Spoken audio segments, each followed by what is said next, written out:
आप ललई सिंह यादव के वंशज हैं। ये कहा भी गया है कि जो अच्छा श्रोता नहीं हो सकता वो अच्छा वक्ता नहीं हो सकता है।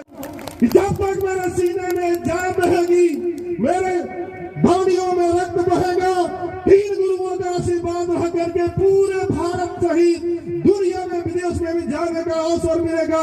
इस देश को सोने के चिड़िया बनाने के लिए निरंतर प्रयास करता रहूंगा और आजीवन बौद्ध हमको आगे बढ़ाने का काम करूंगा। आजादी के लगभग 75 साल बाद भी इंसान में समानता नहीं हो पाई। इस देश का दुर्भाग्य है कि कुत्ता बिलाई जानवर भी तालाबों में पानी पी सकता था, लेकिन इंसान पानी नहीं पी सकता था। अब कुआं प्यासे के पास जाएगा। यादव पहले था, लेकिन गुरुओं के आशीर्वाद के प्राप्त होने के बाद से मैं सुरेश बौद्ध हो गया हूँ। अपने परम पूज्य गुरु जी का साधुवाद करते हैं और आपसे मुखातिब होते हैं।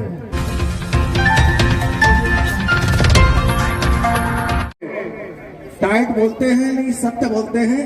पूज्य बनते संगदीप जी, तो मैं आपसे, और आप ललई सिंह यादव के वंशज हैं और आपने बहुत ही क्रांति, जो धम्म की क्रांति है, उसको आपके बीच में फैलाने का काम कर रहे हैं। पूज्य बनते संगदीप जी, बहुत बहुत धन्यवाद। आदरणीय संचालक महोदय, सर्वप्रथम सम्यक संबुद्ध को नमन करते हुए बोधिसत्व बाबा साहब भीमराव अम्बेडकर के चरणों में श्रद्धा का सुमन अर्पित करता हूँ। तत्पश्चात बहुजन समाज में जन्मे पेरियार ललई सिंह यादव, संत गाडगे सहित सभी महापुरुषों, संतों, गुरुओं को नमन करते हुए हम अपनी बात चंद मिनटों में रखना चाहते हैं। धम्मा लर्निंग सेंटर के संस्थापक और इस यात्रा के मुख्य आकर्षण के केंद्र हम सभी के नायक, जो लगभग 22 दिन से ज्यादा उत्तर प्रदेश के लगभग दर्जनों जिलों से होती हुई ये नारा लगता था, सारनाथ से आए हैं, कुशीनगर को जाएंगे। आज कुशीनगर आ गए हैं और कुशीनगर का निवासी होने के नाते हम सभी आए हुए अतिथियों का, उपासक उपासिकाओं का और समस्त भिक्षुगण का भगवान तथागत बुद्ध की परिणाम स्थली पर हार्दिक अभिनंदन और स्वागत करते हैं।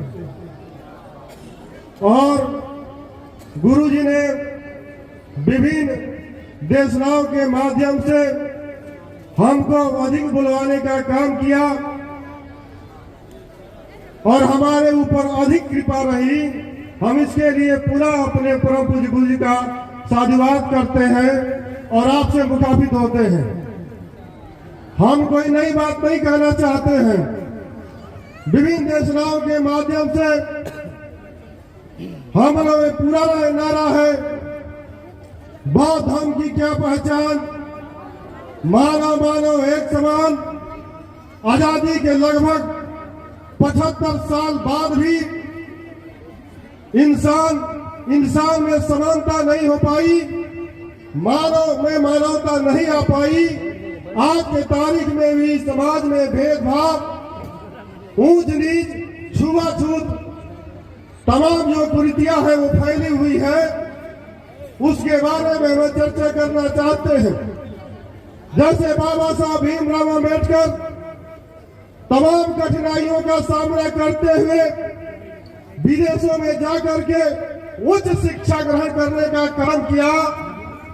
हम अपने मन से कहते हैं, ये मेरी बात हो सकती है, भंते चंद्रमा ठेरू जी किसी बड़े पिता के औलाद नहीं है, ये किसी बिजनेसमैन के औलाद नहीं थे।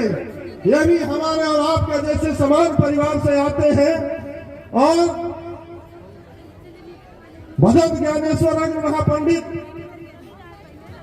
ज्ञानेश्वर जी के, गुरु जी के कृपा से, आशीर्वाद से इन्होंने कुशीनगर में स्कूली शिक्षा, प्रारंभिक शिक्षा हासिल करने के बाद से नालंदा विश्वविद्यालय में पढ़ाई किए और उच्च शिक्षा हासिल करने इंग्लैंड चले गए जैसे बाबा साहब में जो चीजें समानता है, हम अपने गुरु परम पूज्य चंद्रनाथ थैरो में उस समानता लगभग देखते हैं।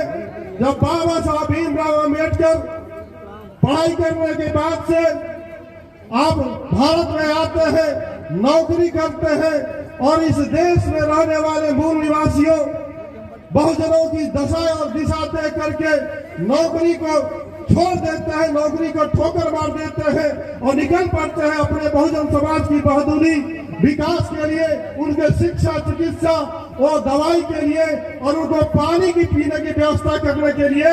इस देश का दुर्भाग्य है कि कुत्ता बिलाई जानवर भी तालाबों में पानी पी सकता था, लेकिन इंसान पानी नहीं पी सकता था। ये देख करके तमाम जो दुख थे बहुजन समाज के, उसको हरने के लिए उन्होंने नौकरी त्याग दिया और आपके बहादुरी और विकास के लिए संघर्ष किया और उसमें बहुत वक्त वो सफल भी हुए। ठीक उसी प्रकार से चंद्रनाथ थैरो जी इंग्लैंड में पढ़ने के बाद से उन्होंने देखा इस देश में बहुजनों की, इस देश के मूल निवासियों की आज भी स्थिति बहुत अच्छी नहीं है, तो उन्होंने संकल्प किया। इस देश में बहुत सी यात्राएं हुई हैं, कभी अनाज के लिए, कभी पानी के लिए, कभी बिजली के लिए, लेकिन भांकर चंद्रमा जी ने सोचा कि तथागत गौतम बुद्ध के जमाने में चारिका होती थी और हम अन्य देशों में सुने हैं कि प्यासा कुएं के पास जाता है, लेकिन हमारे गुरु जी ने चंद्रनाथ थैरो जी ने कहा कि नहीं, अब कुआं प्यासे के पास जाएगा और समाज में जाकर के अन्य जो भटके हुए लोग हैं उनको जाकर के सही रास्ता दिखाने का काम करेगा। उसी कार्यक्रम में, उसी पुनः परंपरा को चालू करते हुए हम लोग उत्तर प्रदेश के विभिन्न जिलों से आकर के आज कुशीनगर में सभा बनकर रहे हैं और हम सभी के गुरु, हमको कहने में बहुत गर्व महसूस होता है कि मैं 3 गुरुओं का चेला हूँ। अभी पूज्य भंते महेंद्र जी बोल रहे थे, मैं उनका भी चेला हूँ और मैं 22 दिनों से मैं इनका भी चेला बना हूँ सामनेर में। और इसके पहले 4 तारीख को सामनेर बना था, तो परम पूज्य गुरु जी से भी मैं सामनेर हुआ हूँ, 3 गुरुओं का चेला हूँ। निश्चित तौर पर कहना चाहता हूँ कि हमसे बड़ा कोई उपासक नहीं होगा, हमसे बड़ा कोई श्रद्धावान नहीं होगा जिसके पास 3 गुरुओं की आशीर्वाद हो।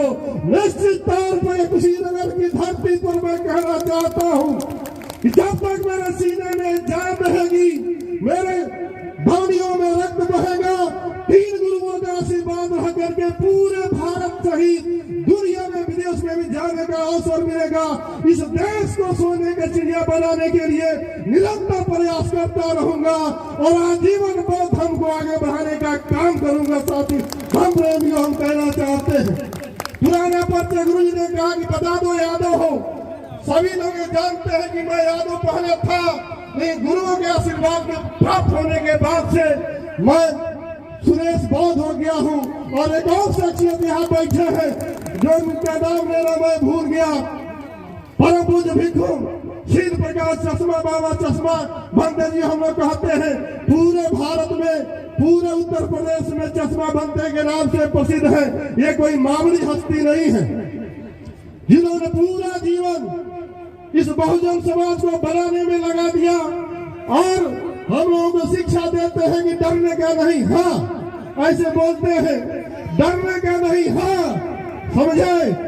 हमेशा हम लोगों को प्रेरित करते हैं कि हम लोग तुम्हारे साथ में है, यादव तुम लगे रहो। इस देश में जहां भी जरूरत पड़ेगी हमारे पास बहुत भिक्षुओं का ऐसा जत्था है, जब चाहेंगे हम तुम्हारे पीछे लगा देंगे। इस देश को आगे बढ़ाने में तुम लगे रहो।